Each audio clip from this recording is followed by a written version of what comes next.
Bien, je vous propose de commencer. Je suis très heureuse de vous accueillir ce soir à ce nouveau rendez-vous de résilience, renommé depuis peu Échangeons ensemble, sur une thématique connue, car nous l'avons déjà abordé l'an dernier et ça reste un vrai sujet pour bon nombre de patients de la communauté résilience, à savoir la peur de la récidive.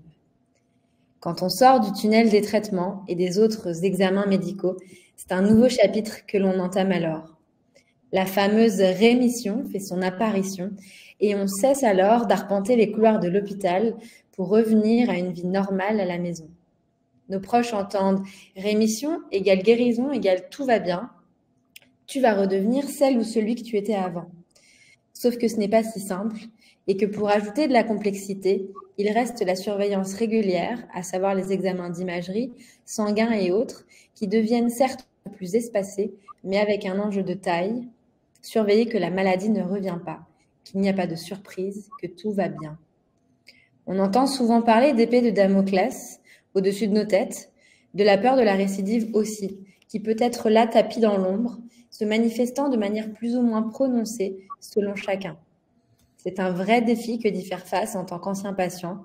Alors comment la définir? Comment cela se manifeste? Quels en sont les symptômes et surtout comment l'apprivoiser et y faire face? Autant de questions et de sujets que nous allons aborder ensemble ce soir. Le principe de ce soir est simple, interagir avec vous, patients de notre communauté résilience, et converser avec nos experts. Je me présente, Anne-Sophie, j'ai cofondé une association de patients pour les 13-30 ans face au cancer en 2013. Je suis engagée depuis plus de 10 ans sur les sujets de patients et de cancer. Et aujourd'hui, ce soir, je ne me base pas sur ma seule expérience personnelle. Je parle au nom de milliers de retours collectés sur le chemin depuis 10 ans. À mes côtés pour ces rendez-vous, j'ai la chance d'avoir mon binôme préféré, notre super docteur Fanny Jacques, psychiatre chez Résilience. En quelques mots, Fanny a travaillé une dizaine d'années en cabinet, spécialement avec des patients atteints de cancer.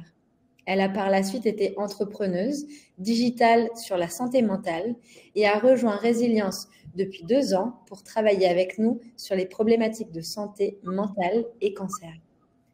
Nous avons également en ligne avec nous Sarah, qui sera également à votre écoute pour modérer les questions que vous poserez dans le chat, auxquelles nous répondrons toutes les deux. Pardon.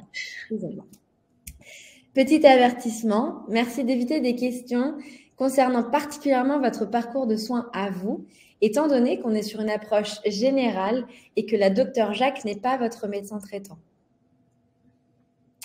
Nous vous invitons à ajouter vos questions directement dans la partie questions en bas de l'écran à droite. Je les partagerai au fil de la conversation. Enfin, sachez qu'en fin de live, nous vous soumettrons quelques petites questions de sondage pour avoir vos retours à chaud sur cette expérience et vos idées sur les thématiques que l'on pourra aborder par la suite. Fanny, je te laisse te présenter et dire quelques mots sur la thématique de ce soir. Bonsoir à toutes et tous. Bon, Anne-Sophie, ma présentation, alors là, elle se suffit à elle-même. Je n'ai plus rien à ajouter. Je te remercie. Alors, comme moi, je suis médecin, évidemment, je vais commencer en vous embêtant avec mes petites définitions et mes petites statistiques médicales. Mais en tout cas, les 2 points que tu as bien soulignés, je trouve, Anne-Sophie, et qui reviennent régulièrement chez les patients et dont on va reparler sans doute ensemble, c'est premier point, en effet, pour l'entourage, eh bien, rémission égale guérison, et donc il voudrait vous retrouver là où il vous avait laissé au moment juste avant l'annonce du diagnostic.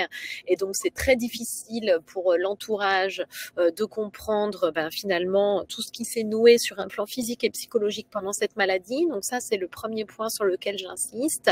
Le second point, c'est ce sentiment d'être finalement... c'est un espèce de juste milieu qui n'est pas génial parce qu'à la fois, on a le sentiment de ne pas être assez surveillé. Avant, on va chaque semaine, chaque 3 semaines à l'hôpital et d'un seul coup, ça passe à tous les 3 mois. Donc, on a l'impression que c'est une sorte de pensée magique, que comme je suis moins surveillée, j'ai plus de risques de retomber malade. Alors qu'en fait, non. Mais ça donne le sentiment qu'on est un petit peu lâché par l'équipe médicale et d'être dans un no man's land. Et en même temps, on est aussi trop surveillé dans le sens où malgré tout, ça n'est pas fini. Tous les 3 mois, il faut repartir sur un bilan. Les bilans sont angoissants, etc. Donc, c'est à la fois pas assez, c'est à la fois trop trop et ça nous met dans des positions qui sont inconfortables. Maintenant, pour en revenir au sujet de la peur de la récidive, donc comme vous l'avez compris, ce sont des craintes et des inquiétudes, des préoccupations qui émanent face à la possibilité que le cancer puisse revenir. La première chose que je veux dire, évidemment, c'est que ces craintes, elles sont normales. C'est pas des craintes, c'est pas un truc irréaliste, etc. Donc, ce sont des craintes qui sont normales. D'ailleurs, quand on interviewe des patients, anciens patients, il y a 97% dans les statistiques, donc autant dire tous les patients, qui ont eu à un moment donné cette peur que la maladie revienne. Et donc, encore une fois, c'est normal. Ce qui est un peu préoccupant, c'est lorsque cette peur, eh bien, elle va prendre beaucoup d'ampleur et qu'elle va vraiment empêcher les gens d'être bien dans leur quotidien, les empêcher d'être dans le moment présent, de vivre des instants chouettes, être inquiet la veille d'une IRM. On peut dire que c'est j'aime pas dire normal, pas normal, mais une attitude qui est classique. Être inquiet 2 mois avant l'IRM et ne plus endormir de la nuit, là, c'est quelque chose de plus préoccupant. Un petit mot aussi pour vous dire, pour vous expliquer quels sont les éléments qui vont favoriser la peur de la récidive. Eh bien, déjà, la première chose, c'est que ce n'est pas forcément lié avec la gravité de la maladie, contrairement à ce qu'on pourrait imaginer. Il y a des patients qui ont des très bons pronostics et qui néanmoins vont développer une peur de la récidive assez forte, là où d'autres patients ont un pronostic qui peut être un peu moins favorable, mais qui va ressentir très peu de crainte. Donc finalement, logiquement, ça tient quand même pas mal à la personnalité avant la maladie. Les personnes qui sont déjà d'un naturel inquiet, qui n'aiment pas trop les choses qu'elles ne contrôlent pas, qui ont du mal avec l'incertitude de la vie de façon générale, eh bien, elles vont être plus à risque à avoir une peur de la récidive importante. Et puis, les plus jeunes, les femmes, les personnes avec des enfants en bas âge et les personnes qui ont eu beaucoup d'effets secondaires des traitements ont aussi visiblement plus de risques de développer une peur de la récidive. Pour terminer, quand est-ce qu'elle survient, cette peur de la récidive? Comme son nom l'indique, le plus souvent, eh bien, c'est plutôt pendant la phase de rémission, après les traitements actifs, comme on le disait, pour l'entourage, rémission égale tout va bien. Et donc, du coup, finalement, les patients se retrouvent assez seuls vis-à-vis de leurs préoccupations et c'est là que cette peur, elle va prendre de l'ampleur. Parfois, il y a des personnes qui, même en étant encore en traitement actif, sont déjà dans l'anticipation. Ils ont 15 coups d'avance sur le jeu d'échecs et ils sont déjà en train d'anticiper de façon négative la suite de leurs soins. C'est plus rare, mais ça peut également arriver. Voilà pour ce petit topo médical. Très bien. Alors, comme disait Sarah, n'hésitez pas à poser vos questions sur le bouton questions. Et moi, je vais prendre l'une des questions qui nous a été envoyée en amont de ce rendez-vous, qui nous dit « Suite à ma rémission récente, je suis une thérapie ciblée pour 2 ans et sous hormonothérapie 7 ans. Injection énontone pendant 5 ans, cancer du sein hormonodépendant. Quels sont les signes de récidive locale ou régionale ou l'alerte à prendre en considération, car depuis tous les traitements, les moindres douleurs me préoccupent. Merci pour votre retour. » Merci beaucoup pour votre question. Sur la première partie de la question, je ne suis pas du tout habilitée à répondre dans le sens où je ne suis pas oncologue, je suis, j'allais dire que psychiatre, mais non, après tout, mince, je suis psychiatre, pas oncologue, et donc vraiment, je n'ai pas la réponse à cette question, je ne peux hélas pas vous la donner.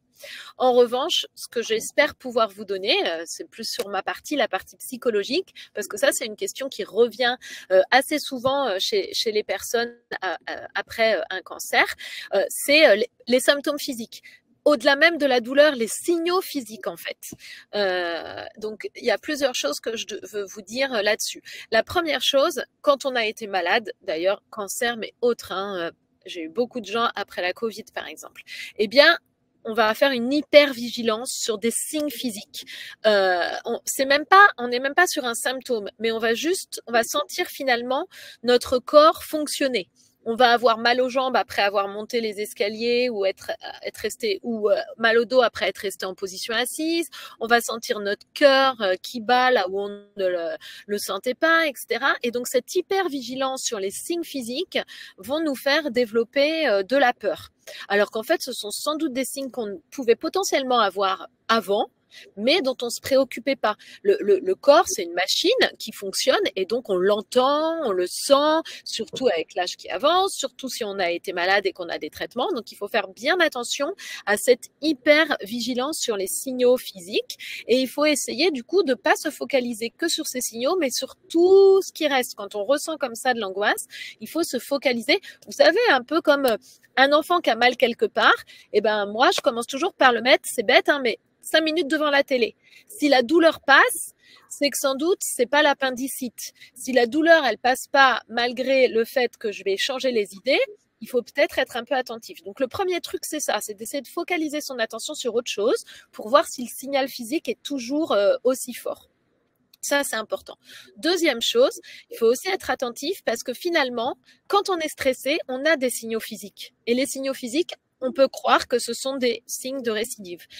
Quand on est stressé, on peut transpirer, on peut avoir des douleurs au thorax, on peut trembler, on peut même avoir des petits problèmes cognitifs. Et donc ça, on va les interpréter comme des signes physiques. Du coup, ça va majorer notre angoisse et du coup, on va encore avoir plus de symptômes.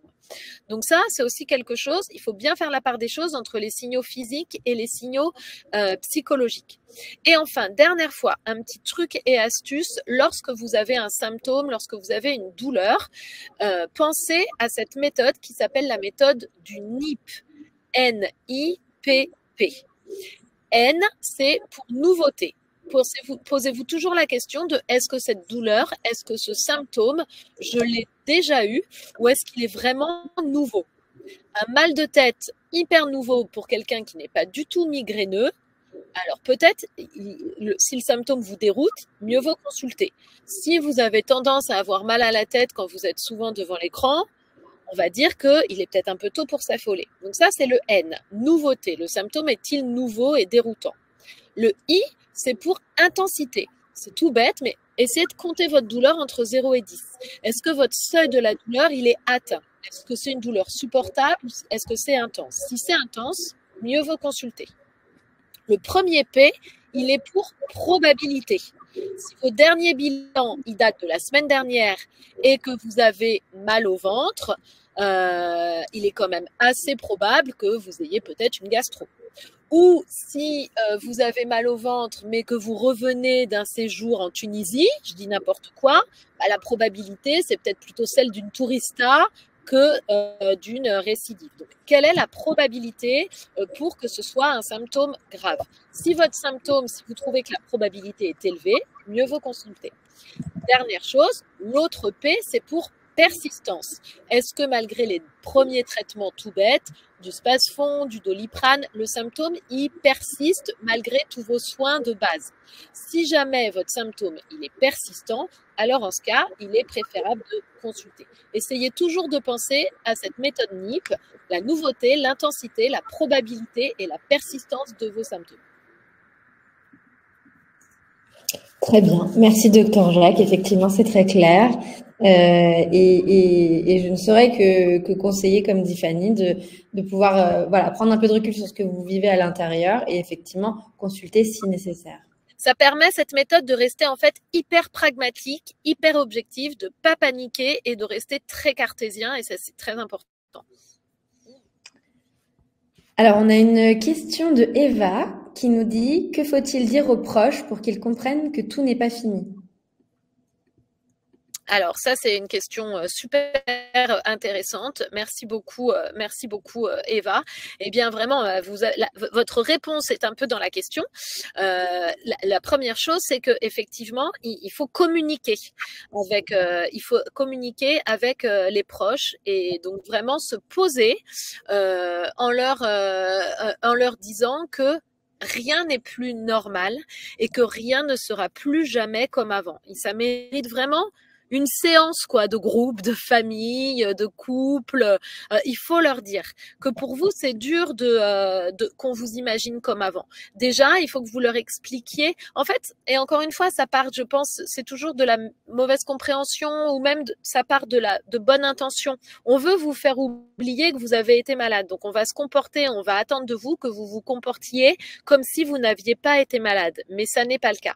Donc, il faut leur expliquer finalement plusieurs choses. Tout d'abord, les traces physiques qui ont été laissées par la maladie et par les traitements, la fatigue, les cicatrices physiques, les neuropathies, tout ça, ce sont des choses qui peuvent persister très longtemps après les soins, mais ça, les personnes qui n'ont pas eu de cancer, ils ne le savent pas. Donc, il faut bien leur repréciser qu'il peut y avoir des symptômes qui persistent. C'est pas comme quand on a un effet secondaire d'un médicament qu'on prend, on arrête le médicament, l'effet secondaire stop. C'est pas du tout comme ça. Donc ça, il faut leur expliquer. Les autres choses, il y a les traces physiques et puis il y a les traces psychologiques. Finalement, pendant toute la maladie, on a tenu à une forme de contre-coup, de lâcher prise et il peut même y avoir de la tristesse.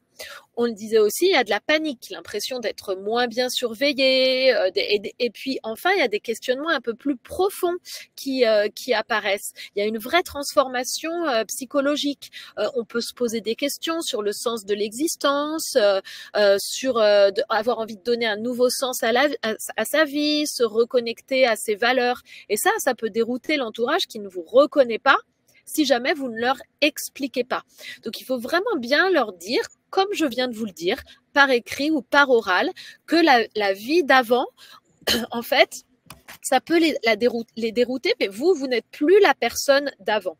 Mais ce qui est bien, moi je trouve, ce qui est positif, c'est d'essayer finalement de leur faire bénéficier de votre nouvel état d'esprit que vous avez acquis avec l'expérience de la maladie. Profiter des petits bonheurs de la vie, être dans l'ici et le maintenant, se reconnecter à l'essentiel, lâcher prise. Et ben finalement, vous pouvez peut-être aussi l'apprendre à votre entourage. Et puis, vous pouvez aussi les impliquer dans tous les challenges du quotidien. La meilleure hygiène de vie, marcher, ne pas reprendre la consommation d'alcool ou de cigarettes, mieux manger, etc. Tout ça, ça peut être des challenges, entraîner votre mémoire et votre concentration, faire des jeux de société, etc. Tout ça, il faut les impliquer finalement dans cette nouvelle vie qui va aussi leur faire du bien, que ce soit sur un plan physique ou psychologique. Tout à fait. Je suis complètement alignée avec toi, Fanny. Je pense que c'est avant tout prendre un temps pour se parler, ou au moins pour que vous puissiez transmettre ce que vous ressentez à l'intérieur par écrit. Si l'oral, vous n'êtes pas à l'aise, mais effectivement, les autres ne peuvent pas deviner ce qu'on vit à l'intérieur si on ne pose pas nous-mêmes de mots dessus. Et peut-être que la maladie a creusé un espace entre vous et les autres parce que cette parole était compliquée ou que sur le temps des traitements, vous n'arriviez pas à poser des mots ou à exprimer ce que vous ressentiez.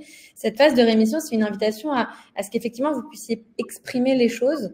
C'est pas simple, mais pouvoir prendre ce temps d'expliquer ce que vous ressentez, ce que vous avez traversé, parce que c'est aussi revenir ensemble sur ce qui s'est passé. Parce que ce temps de rémission, pour beaucoup de patients, en tout cas que j'ai rencontrés et que j'ai moi-même vécu, c'est on réalise seulement une fois en rémission tout ce qu'on a traversé en termes médicaux, de soins, d'examens, de chirurgie, de post-opératoire, de voilà toutes ces étapes qui étaient dans le marathon de la maladie, le marathon des traitements s'arrête parce qu'on arrive en rémission et on réalise tout ce qu'on a traversé. Pouvoir se poser et en discuter avec ses proches, c'est une belle opportunité aussi d'exprimer ce que nous on a ressenti et d'entendre ce que eux ont ressenti aussi à ce moment-là. C'est libérer cette parole qui à un moment a été tue et qui permet de vivre à ce moment-là. Et comme dit Fanny, c'est leur transmettre votre réalité, le corps qui a été éprouvé, la fatigue, les troubles cognitifs, la récupération physique, le doute aussi, la peur de mourir, c'est aussi des choses qu'on peut vivre, qu'on peut ressentir, qu'on n'a pas eu forcément l'opportunité d'exprimer ou qu'on s'est peut-être même pas laissé autoriser vivre. Et aujourd'hui, une fois en rémission, qu'on peut exprimer. Et puis cette nouvelle réalité de la rémission, elle pousse aussi à de nombreuses questions. Comme disait Fanny, il peut y avoir l'urgence de vivre et donc on ne sait plus dire non, on dit oui à tout ce qui nous est proposé et donc on est encore plus fatigué. C'est aussi la peur et donc d'être un peu hypocondriaque pour certains et donc d'avoir peur à la simple douleur qui va apparaître, de se dire oh, mon Dieu, le cancer est revenu, qu'est-ce que je fais? Et du coup de mourir d'angoisse à chaque seconde qui passe. Bref, on sait que cette vie d'avant n'est plus et c'est OK. Et donc, de pouvoir arriver à en parler, de poser des mots dessus, c'est essentiel. Et d'expliquer en fait comment vous voyez les choses à présent, aujourd'hui. Et donc, c'est tout simplement, ça peut être tout simplement de demander à ses proches, en fait, j'ai mes examens dans 2 semaines, mes examens de contrôle. J'ai mon rendez-vous dans 3 semaines. Et en fait, ces examens-là, j'ai peur d'y aller. Et je sais que je suis en rémission et donc toi, tu as peut-être assimilé que j'étais guérie. Sauf que moi, je sais que tous les 3 mois, j'ai ces examens. Et tous les 3 mois, j'ai l'impression de passer le bac fois 10 000. D'avoir un niveau de stress qui d'un coup monte bien comme il faut parce qu'on ne sait pas si, oui ou non, on va retrouver un truc. Et est-ce que c'est OK que tu m'accompagnes pour mon IRM, pour mon scanner, pour ma prise de sang, parce que j'ai pas envie d'y aller tout seul. Et ensuite, libre à l'autre, libre à votre proche de dire oui ou non à cette invitation. Mais au moins, vous aurez fait cette demande et vous serez peut-être rassuré de vous dire, je vais pas forcément y aller tout seul. Ça peut être, comme disait Fanny, de partager un jeu de société, de passer du temps ensemble, de faire une activité, de pouvoir juste même simplement se poser, prendre un thé ou un café et discuter de tout et de rien. C'est pas forcément parler de la maladie ou de la rémission, mais parler de la vie tout simplement et de prendre ce temps avec vos proches. Voilà, on espère que c'est des clés qui viennent nourrir votre réflexion sur tout ça. J'ai vu qu'une autre question avait été posée dans le chat. Alors, donc Léonilde nous écrit et nous dit « Avant mon contrôle scanner, j'avais peur au point de ressentir des douleurs comme en post-opératoire. Après avoir eu mon résultat qui montrait l'absence de récidive, mes douleurs ont disparu. Est-ce que je vais vivre cela à chaque contrôle ?» Bonsoir Léonilde. Alors, en effet, là, on est sans doute dans une peur de la récidive plutôt classique, normale et qui, j'espère, ne vous pourrit pas la vie au quotidien, mais se limite à l'avant des bilans médicaux. On n'y va pas avec la fleur au fusil et en étant en toute confiance, et ça, c'est bien normal. En revanche, je rebondis sur ce que je disais tout au début. Il y a probablement, visiblement chez vous, des vrais symptômes physiques d'angoisse. L'angoisse, ça fait mal, hein, ça peut faire mal physiquement.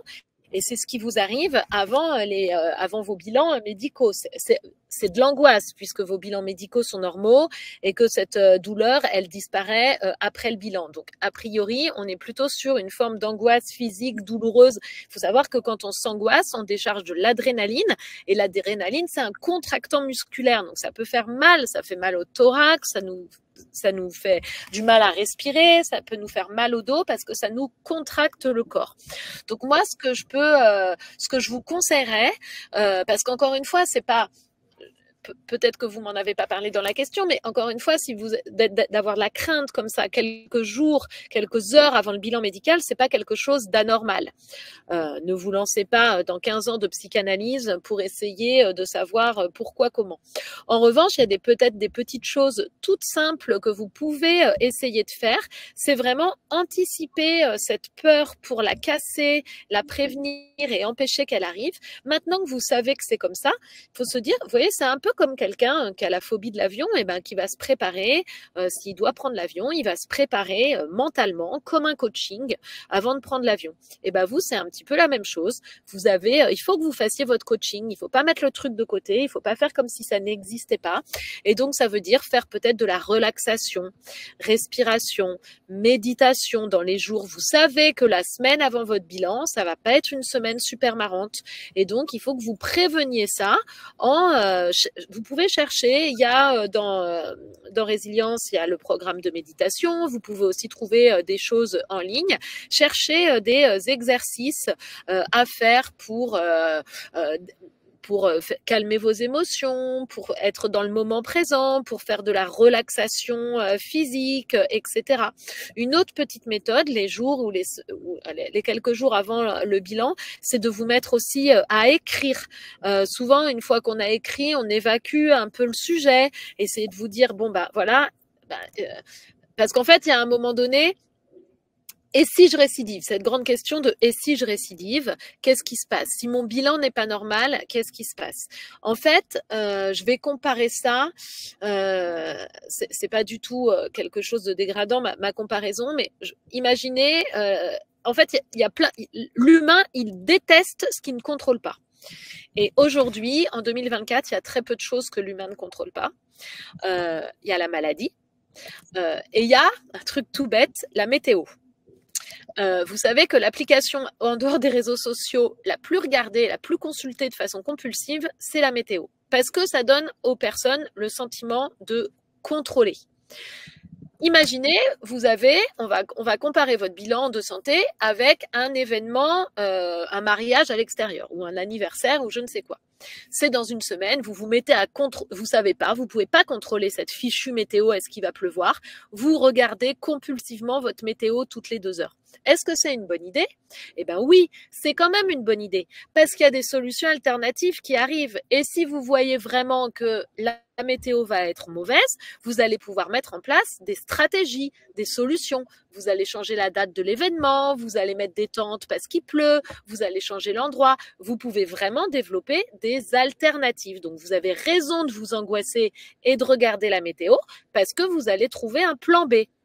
Bon, ben maintenant on prend la maladie, vous ne pouvez pas trouver de plan B. Donc en fait, hélas, il est inutile de vous angoisser en amont. C'est plus facile à dire qu'à faire, mais hélas, c'est pas parce que on pense à la récidive et si je récidive et si mon bilan médical n'est pas normal, etc., que si ça arrive, vous vous sentirez mieux ou prête. Ben non, vous serez triste, vous serez déçu, vous serez en colère, vous aurez pas envie, vous aurez plein d'émotions négatives et c'est normal. Donc en fait, là, il n'y a pas de plan B comme pour la météo et donc finalement, ça sert à rien de trop y penser. Donc vous l'écrivez sur le papier, vous écrivez tout ce que je viens de vous dire et puis vous tentez d'évacuer parce que finalement, vous ne pouvez pas développer de solutions alternatives de au cas où ça arriverait. Tout à fait.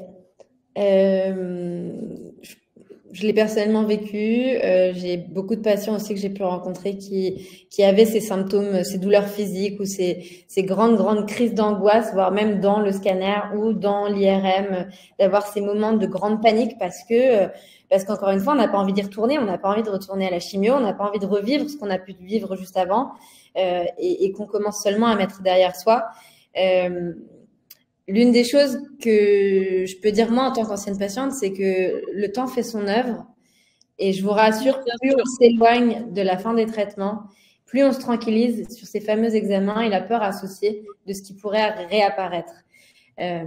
Alors effectivement, c'est jamais une partie de plaisir que d'aller à ces examens et d'attendre ce rendez-vous avec l'oncologue pour la surveillance. Mais comme disait Fanny, savoir que ça va arriver, anticiper la date, observer à distance ce qui se passe en soi, sans forcément se laisser embarquer par la vague d'angoisse, ça peut permettre effectivement de, entre guillemets, adoucir ce pendant de ces examens. C'est pouvoir en parler autour de soi, pouvoir juste simplement dire, bah là, j'ai mes examens qui arrivent et en vrai, bah, je suis pas tranquille. Je sais que je suis en rémission, je sais que c'est derrière moi, mais voilà, je suis pas tranquille. Et juste de pouvoir l'exprimer, le verbaliser, c'est de se décharger aussi, je crois, d'une partie de cette angoisse, de pouvoir poser des mots et de pouvoir le sortir de soi. Ouais, ce que je voudrais vraiment, pour compléter, ce sur quoi j'insiste, c'est qu'en fait, on ne peut pas se préparer à récidiver. En revanche, on peut se préparer à la peur. Et ça, pour le coup, on peut la contrôler. Et je sais que effectivement, moi, l'un des conseils qu'on m'avait donné et que j'avais trouvé génial, c'est par exemple que vous trouviez une musique qui sera votre musique préférée, qui vous donne la pêche, qui vous donne le sourire, qui vous donne la patate, sur laquelle vous avez envie de danser, et que cette musique-là, vous demandiez en salle d'examen, si vous êtes en scanner, si vous êtes en IRM, si vous êtes en radio, en mammo, je ne sais quoi, de demander à ce qu'elle soit jouée depuis votre smartphone, par exemple. Vous pouvez vous assurer que vous l'avez sur votre smartphone, et cette musique sera jouée quand vous faites l'examen. Et c'est quelque chose qui peut vous raccrocher, vous rattacher à l'instant présent, à ce que vous vivez et à cette émotion de joie qui est associée à cette musique. Et ça pourra permettre d'adoucir ce moment qui n'est jamais confortable, jamais agréable, avec voilà, une musique qui vous fait du bien et de vous raccrocher à l'ouïe, à ce que vous entendez, plutôt à ce que vous traversez et à l'examen dans lequel vous êtes. Ça peut effectivement être une manière de un peu moins mal vivre ces examens et ces contrôles. Puisque de toute manière, et je pense que c'est ce que Fanny dit aussi, c'est quelque part, ces contrôles, ils sont là pour vous rassurer au final, pas pour vous stresser. Donc, on a une tête qui, des fois, est notre pire ennemi parce qu'elle va nous emmener à des endroits où on n'a pas envie d'aller. et nous emmener sur des scénarios catastrophes qui sont terribles, mais revenir à l'instant présent par la méditation, par la respiration, par la musique, par tous les outils que vous jugerez utiles et nécessaires pour vous, c'est une manière de tranquilliser votre esprit et de traverser ces examens. Et encore une fois, le temps fait son œuvre. Et donc, plus il y aura de distance entre la fin de vos traitements et votre surveillance, et plus vous pourrez être à même de vous dire, c'est bon, c'est derrière moi. Voilà, je suis plus tranquille. Et n'oubliez pas que les probabilités, quand même, sont plutôt en votre faveur. Il y a quand même plus de chances que ça aille plutôt que ça n'aille pas. Mais après, nos interprétations font que, bien sûr, on va s'angoisser. On a une nouvelle question de Élise qui nous dit « Quand peut-on dire que l'on est en rémission ?» Je n'ose pas l'employer. Je ne sais pas répondre à cette question, Anso. Eh bien, moi, je peux apporter quelques bribes d'éléments. Alors, normalement, le médecin en parle. Normalement, quand vous arrivez à la fin de vos traitements actifs, donc chimio, radio, chirurgie, il y a un moment où on va faire des examens pour évaluer si effectivement il reste encore des cellules tumorales actives dans votre corps ou si c'est bon, il n'y a plus rien qui n'apparaît à l'examen, auquel cas on vous annonce en rémission.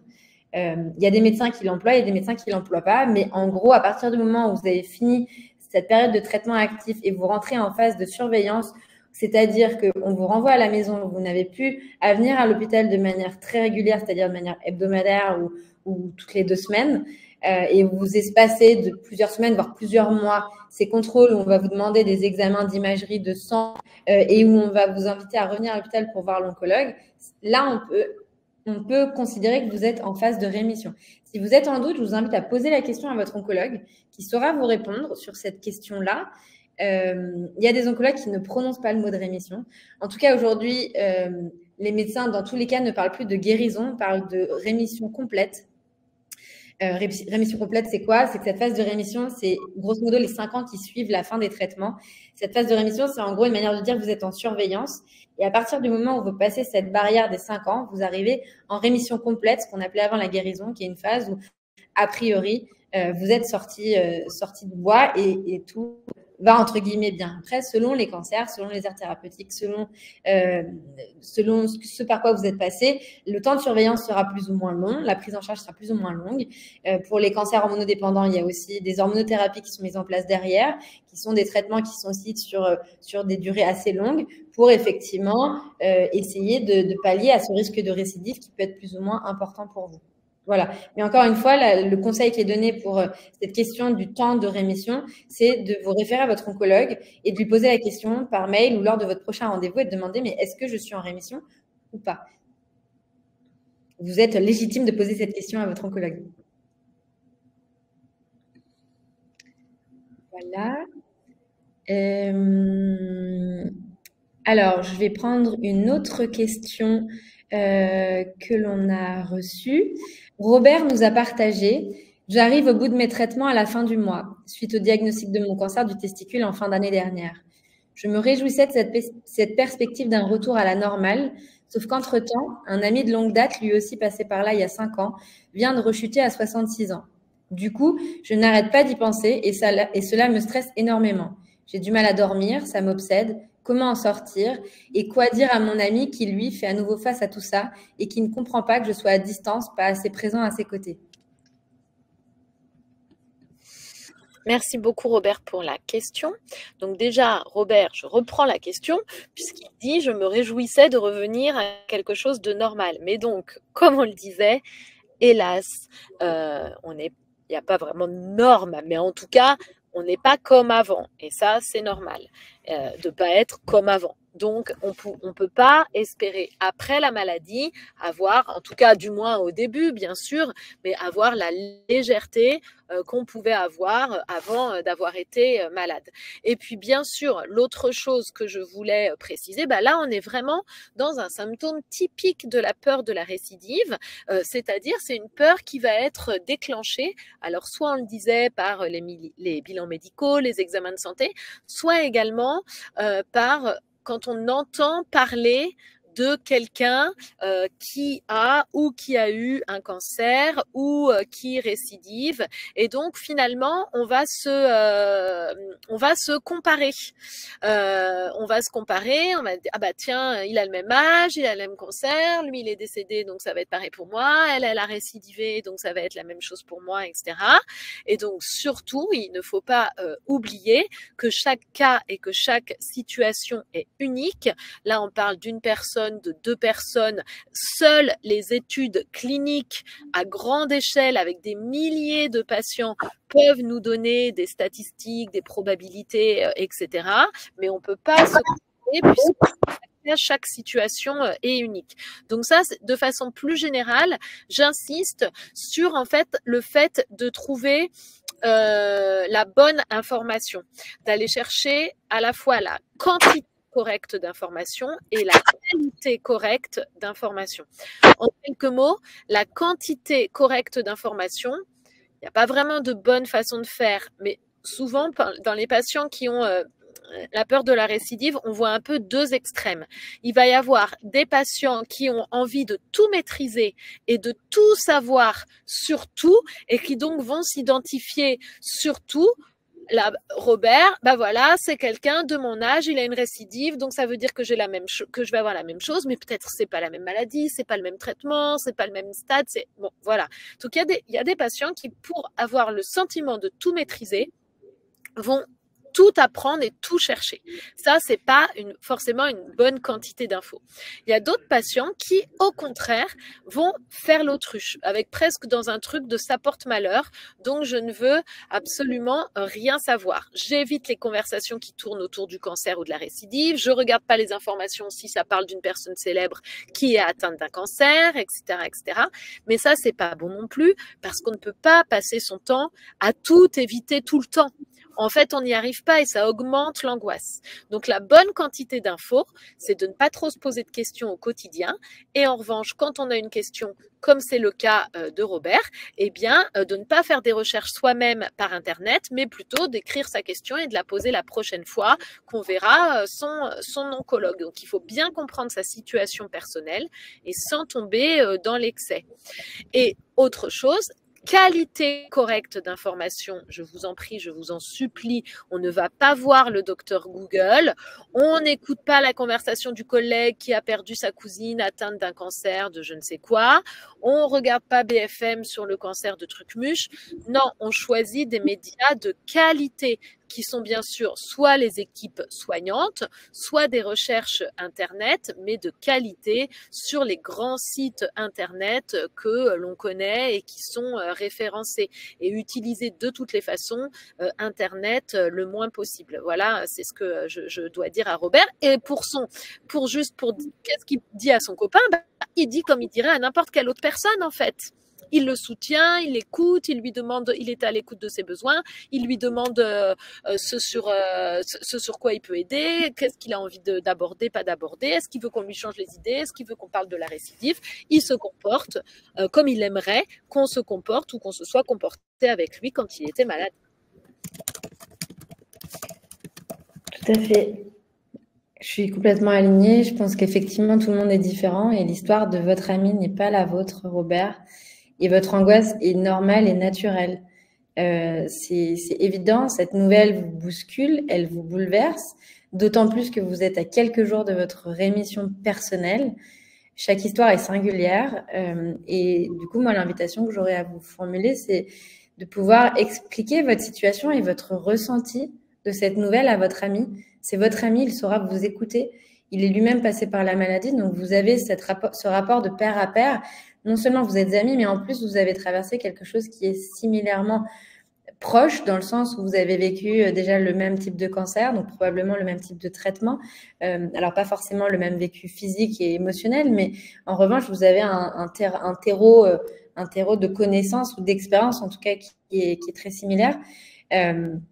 Et vous êtes libre à vous de lui dire, soit par écrit, soit par oral, si vous vous sentez à l'aise au cours de cette conversation, de lui dire ce que vous ressentez, ce que ça a provoqué chez vous, du fait que vous êtes proche de votre rémission à vous, que ça vous bouleverse, que ça vous angoisse, que vous avez cette peur de cet effet miroir, en fait, de ce qui traverse et qui pourrait être votre réalité demain, et de pouvoir juste lui dire, bah là, en fait, j'ai besoin de quoi? Une fois que vous avez exprimé ce que vous ressentez, ce qui vous traverse, les émotions qui vous animent aujourd'hui, c'est d'exprimer votre besoin. J'ai besoin de quoi? J'ai besoin de temps, d'espace pour digérer cette nouvelle avant de pouvoir être à nouveau là à tes côtés et pouvoir t'épauler.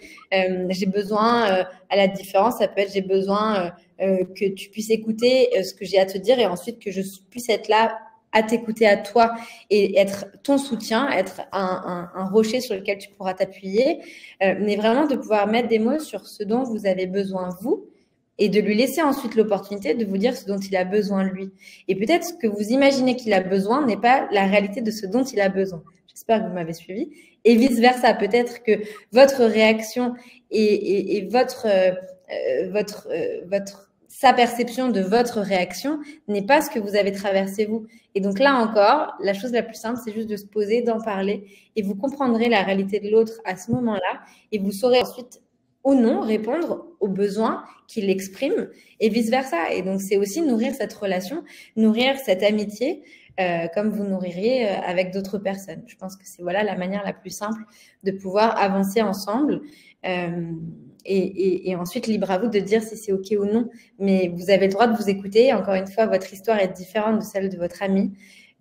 Et toutes les émotions qui vous animent sont légitimes aussi. C'est normal de ressentir ce que vous ressentez. On ne peut pas être solide tout le temps. On ne peut pas être présent pour tout le monde, pour la terre entière.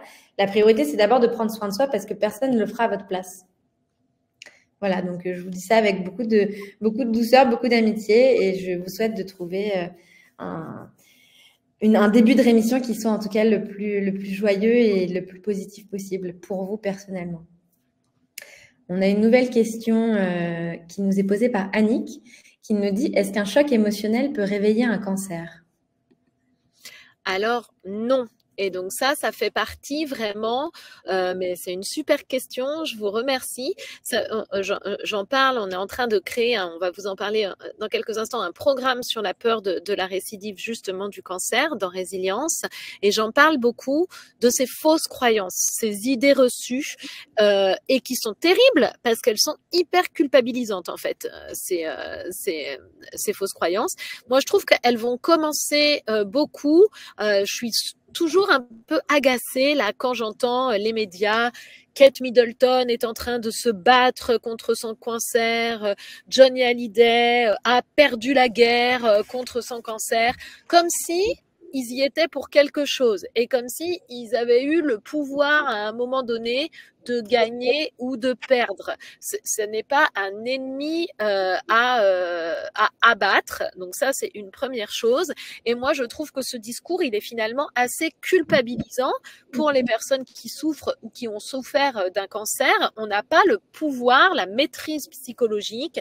On peut avoir une pensée ultra négative et guérir d'un cancer. On peut avoir une pensée ultra positive et hélas mourir d'un cancer. Ça n'a rien à voir. Et donc un choc émotionnel non plus ne peut pas provoquer ou faire récidiver un cancer.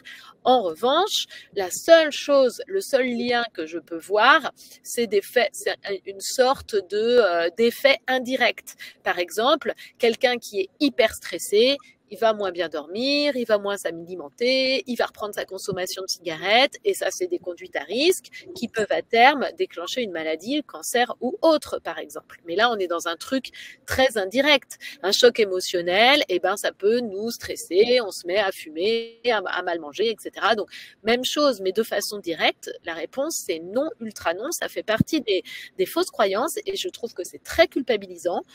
On peut avoir un choc émotionnel alors qu'on a vécu un cancer. C'est pas pour ça qu'on va récidiver. On n'est pas obligé d'être dans une pensée positive H24, 7 jours sur 7, parce que en fait, on n'y arrive pas. Tout simplement, et du coup c'est culpabilisant. On se dit oh là là, mais il faut que je pense positif, si je pense pas positif, ma maladie va revenir, etc. Non, ça ne fonctionne pas comme ça. En revanche, ce qu'on peut contrôler, ce qu'on peut mettre en place, mais là je ne vous apprends rien, et d'ailleurs ça fait partie du sentiment de contrôle. Qu'est-ce qu'on peut faire pour éviter au maximum la récidive? Une bonne hygiène de vie, un bon sommeil, ne pas reprendre la cigarette si on fumait ou l'alcool, etc. Marcher et puis profiter du moment présent. Moi, il y a une citation que j'aime bien, qui dit c'est pas grave que les jours passent, ce qui est grave c'est quand ils passent inaperçus. J'aime beaucoup cette citation et donc voilà, moi je trouve que encore plus quand on a vécu une maladie, faites en sorte que vos jours ne passent pas inaperçus. Tout à fait. Je crois que c'est vraiment. Tu t'es énervée sur ce coup-là, mais parce que ça m'agace. Ouais, mais t'as raison. Cette idée du choc émotionnel qui redéclencherait un cancer, c'est bien évidemment une idée reçue. C'est ultra culpabilisant, c'est très lourd à porter. Déchargez-vous de ça, vraiment, on n'a pas besoin de ça. On a déjà traversé bien assez de choses. Et c'est un peu, j'ai un patient qui m'avait dit une fois, il m'avait dit le cancer, c'est la loterie. Si par la seule force de la pensée, on pouvait gagner au loto, on serait tous millionnaires, clairement. Donc bon, déjà, l'avoir une fois, c'est déjà être millionnaire. L'avoir une deuxième fois, on n'en parle même pas. Donc quelque part, oui, c'est dédramatiser, c'est se lâcher la grappe. Bon sang, on vient déjà de traverser un truc qui était assez colossal, qui arrive à très peu de gens, parce que ça reste quand même... même si de plus en plus de gens sont touchés par la maladie, ça reste quand même une vraiment petite partie de la population en France.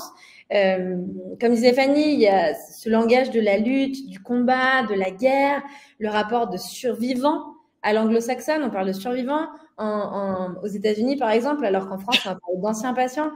Tous ces sujets-là, en fait, c'est aussi beaucoup de culpabilité parce que quid de ceux qui n'ont pas réussi à gagner contre le cancer, qui malheureusement sont morts au combat. Pourtant, ils avaient autant d'envie de pouvoir survivre que nous. Et en fait, c'est rentré aussi dans cette culpabilité du survivant, dans beaucoup de choses qui ne vous serviront pas. Et moi, j'ai envie de pouvoir dire, un peu comme disait Fanny, c'est de la douceur sur vous, de la douceur sur vos pensées, sur ce que vous vivez à l'intérieur. C'est OK.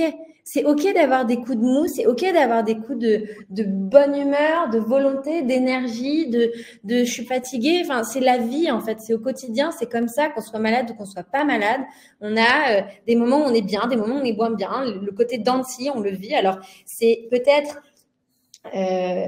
amplifié par la maladie, c'est amplifié peut-être par cette phase de rémission qui du coup est très intense parce que quelque part on se rend compte que c'est une deuxième chance à la vie. En tout cas, c'est comme ça moi que je l'ai vécu, et avec cette notion que chaque jour est un cadeau, qu'on a besoin de donner du sens, qu'on a besoin de profiter, qu'on a besoin de... Mais profiter, ça peut être aussi juste de se nourrir des petits bonheurs du quotidien, d'un sourire dans la rue, de fleurs qu'on a vues qui poussent dans le jardin, mais quelque part, c'est ramener de la douceur. On vient de traverser un truc qui a été très lourd, qui a été physiquement éprouvant, qui a été bousculant tant sur le côté physique qu'émotionnel. De la douceur, bon sang. Et effectivement, se détacher de toutes ces possibilités de culpabilisantes, basta, en fait, on n'en a pas besoin. Donc, on garde ça à distance et on dit stop aux gens qui pourraient dire ce genre de choses. Souvent, j'entends des patients qui me disent oui, mais comment faire pour vivre avec cette épée de Damoclès? Comment tolérer cette incertitude-là, vivre avec cette épée de Damoclès au-dessus de la tête, etc. Alors évidemment, on le sait, bien sûr qu'il y a un risque, mais je leur réponds, mais comment vous faites en fait pour vivre en sachant pas si vos enfants vont pas devenir des toxicomanes, en sachant pas si dans 5 ans votre femme va pas s'en aller pour quelqu'un de plus jeune, vous vivez. Pourtant, vous y arrivez, vous n'êtes pas toujours en train d'y penser. Et si votre voisin vous dit je pars en Thaïlande l'été prochain, est-ce que vous allez lui répondre ouais, enfin bon, si tu t'es pas cassé la jambe, s'il y a pas une grève des contrôleurs aériens, si t'as pas la Covid, si tu perds pas ton passeport la veille, non, vous n'allez pas lui dire ça.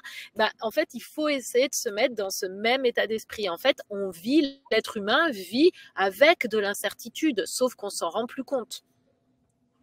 Dernière question peut-être? Voilà, en fait, c'est juste relativiser quelque part. En fait, dans ce que tu dis, j'ai l'impression que c'est vraiment ça. Ce que je vous propose, c'est effectivement l'heure tourne, donc on va prendre une dernière question. Est-ce que juste avant ou juste après, Fanny, comme tu veux, tu pourras nous dire quelques mots sur ce programme que tu as élaboré sur la peur de la récidive? J'en parle tout de suite, comme ça c'est fait. C'est un programme qui dure 7 semaines et qui reprend toutes les notions comme le NIP, comme tout ce dont on vient de parler. Ça dure 7 semaines. Il y a à la fois des articles médicaux que j'ai rédigés, des petits exercices à faire à la maison, des podcasts, justement, on parlait relaxation, méditation à écouter avant les bilans, les choses comme ça, et des vidéos à regarder pour, voilà, pour en apprendre plus et pour vraiment essayer de bien mieux vivre cette période de la rémission. Et nous avons justement besoin de personnes pour tester ce programme qui sera dans l'application, mais de façon fermée pour 20, 30, 40 patients à partir du mois, je pense, de septembre, on va dire fin d'été. Et donc, si vous étiez intéressé pour lire et participer avec nous à l'élaboration de ce programme, vous n'hésitez pas à nous contacter. Je ne sais pas comment il faut contacter. À Anne-Sophie? Sarah, on verra le lien. Vous inquiétez Parfait. pas, vous aurez le lien par mail tout bientôt. Merci. Merci pour ces infos. Et donc, on va prendre la dernière question, qui est une question de Catherine, qui nous écrit, qui nous dit: je vais finir dans 1 mois mes traitements après plus d'1 an. Mais au final, j'ai plus de peur que pendant ma thérapie. Et je ne suis pas prête à reprendre le travail. Mes collègues ne comprennent pas comment faire. Dois-je reprendre rapidement pour moins stresser sur la récidive? Donc ça, c'est vraiment effectivement, Catherine, pas rare du tout, c'est ce qu'on disait. Tant qu'on est malade, il y a 2 choses en fait. Il y a on s'accroche, on lâche pas prise, etc. On est au jour le jour, on prend ses traitements, on est un peu dans une réalité parallèle, je pense. Dans une bulle, je dis je pense parce que je le sais pas, mais j'ai vu les patients. On est dans une réalité parallèle, dans une bulle et on enchaîne, voilà. Et donc on pense même pas à des fins négatives. Et en plus, comme on est très bien suivi, finalement, on a toujours un médecin ou quelqu'un sous la main pour nous rassurer, pour nous faire voir l'étape suivante. Et là, d'un seul coup, d'un seul. Et donc, en fait, on tient bon. Et après, il y a une forme de lâcher prise et on peut s'écrouler, déprimer, avoir peur, etc. Et c'est encore une fois, c'est tout à fait normal. Après, sur la question de quand mes collègues ne comprennent pas pourquoi je suis pas prête à reprendre mon travail, eh bien, peut-être que c'est comme les proches, ça dépend de la proximité de vos collègues, mais on a évoqué le sujet tout à l'heure.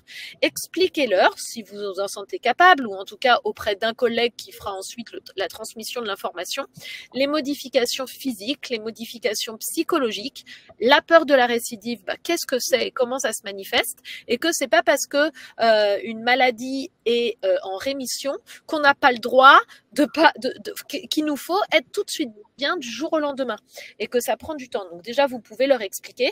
Quant au fait de dois-je reprendre rapidement pour moins stresser sur la récidive, non, je ne suis pas sûre. En revanche, ce qu'il faudrait peut-être faire rapidement pour moins stresser sur la récidive, eh bien, c'est de vous occuper, de vous faire un planning, de vous faire un agenda. On me pose souvent la question de comment avoir des objectifs de vie alors que j'ai peur de récidiver. On peut bien sûr avoir des objectifs de vie. Je vous dis pas de déjà avoir des objectifs de vie à 20 ans ou à 30 ans ou à 50 ans parce que même moi, je suis pas sûre de pouvoir en avoir. Mais faites-vous un petit agenda, faites-vous un planning, occupez vos journées, occupez vos week-ends, faites notre super programme de la peur de la récidive à la rentrée de septembre.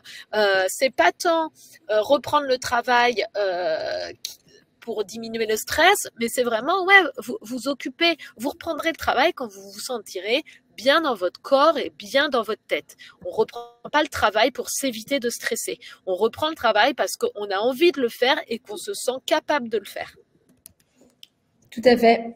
Je suis très alignée avec Fanny. Je pense qu'il y a plusieurs sujets. Effectivement, comme on le dit depuis le début de cette conférence, il y a d'abord le sujet de j'arrive au bout de mes traitements, je réalise ce que je viens de traverser et j'ai peur aussi de cette possibilité d'une récidive, donc d'apprivoiser, d'entendre déjà les émotions qui nous traversent, de les nommer et de pouvoir les exprimer.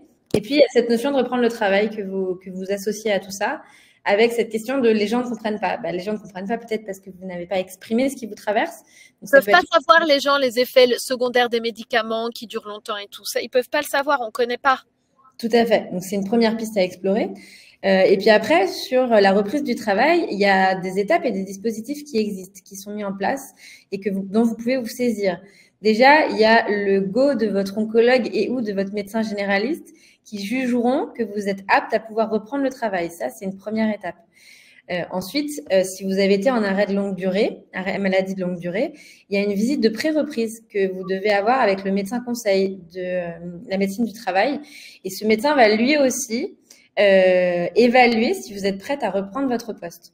Donc ça, c'est aussi une protection supplémentaire d'être sûr que vous êtes prête à reprendre le travail.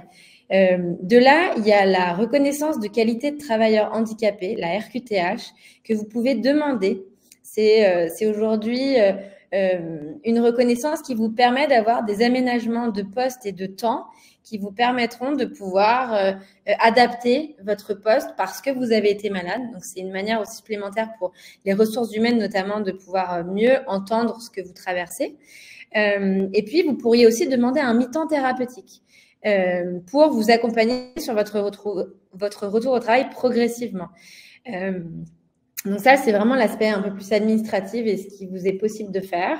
C'est aussi en parler, bien évidemment, comme disait Fanny, à vos collègues, à votre entreprise, de planifier votre retour, de vous assurer que voilà, c'est dans les bonnes conditions, que les gens savent que vous allez revenir, pourquoi pas prendre un café quelques jours avant en informel avec une ou deux personnes juste pour s'assurer que tout va bien, que vous serez à l'aise et que vous aurez les infos des derniers changements que vous avez loupés pendant votre arrêt maladie. Tout ce qui vous rassurera, mettez-le en place et voyez avec des collègues à qui vous êtes en confiance pour vous accompagner là-dessus. Et puis moi, ce que j'ai aussi envie de dire, et c'est un peu dans la même lignée de ce que disait Fanny, c'est planifier des activités qui vous mettent en joie, qui vous font du bien. À nouveau, c'est vous apporter de la douceur. Vous avez traversé un moment de vie qui a été compliqué, qui a été bousculant, qui a été éreintant. Là, apportez-vous de la douceur, apportez des moments qui vous font du bien. On travaille pour vivre, on ne vit pas pour travailler. Ça, je crois que c'est vraiment quelque chose qui, en tout cas, est très important à mes yeux. Et donc, dans cette logique de on travaille pour vivre, c'est nourrissez-vous de choses qui vous font du bien. Et puis peut-être que retrouver vos collègues, ça vous fera du bien. Alors attention à ne pas reprendre le travail trop vite et à se laisser embarquer par le rythme du travail, par la pression, par les enjeux, par les projets. Et de garder ce regard de ok, je suis quand même passée par pas mal de choses pas très cool ces derniers temps. Et donc, le travail, c'est important, mais le travail, j'ai pas envie d'y donner mon âme, mon cœur, mon corps, j'ai pas envie d'y donner tout. La vie à côté, c'est important aussi. Et donc, votre équilibre professionnel, personnel, vous nourrir des relations qui vous font du bien, faire des activités qui vous font du bien, de la douceur, voilà, tout ça, c'est aussi une manière de pouvoir aussi un peu mieux appréhender la suite. Et écoutez, en tout cas, j'espère que tout ce dont on a pu parler ce soir a pu venir nourrir votre réflexion, vos incertitudes, vos doutes. Fanny, est-ce que tu as quelques mots pour conclure ? J'ai mis une petite citation que j'aime bien. Je suis très citation, moi, comme tu le sais, Anso, donc je l'ai mise dans le chat. À force de penser au futur, il ne vit pas au présent et il ne vit donc ni le présent ni le futur. Il vit comme s'il ne devait jamais mourir et il meurt comme s'il n'avait jamais vécu. À méditer. Très bien. En tout cas, voilà, à nouveau, on a été très heureuse de pouvoir avoir ce nouveau moment échangeant ensemble avec Résilience. On espère que cela vous a été utile. En tout cas, c'est des contenus que vous pourrez retrouver dans l'application Résilience, comme tous les autres rendez-vous qui ont eu lieu précédemment. Vous allez recevoir quelques questions de sondage, comme on fait à chaque fois. Pourquoi ? Pour avoir vos retours à chaud sur est-ce que ça vous a plu, est-ce que c'était intéressant pour vous, est-ce que vous avez des thématiques que vous souhaiteriez qu'on aborde par la suite. En tout cas, un immense merci. Vous avez été nombreux connectés ce soir avec nous. On va vous souhaiter une belle fin de journée. Voilà. Moi, j'espère que vous avez passé un bon moment. Merci Fanny pour cette citation. Tu nous en sors toujours très bien. À bientôt tout le monde. Bonne soirée. Bonne soirée.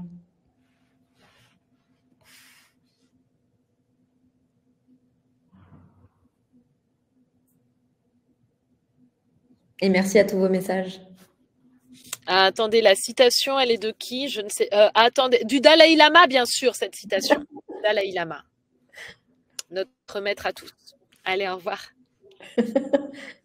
Bonne soirée. Merci beaucoup.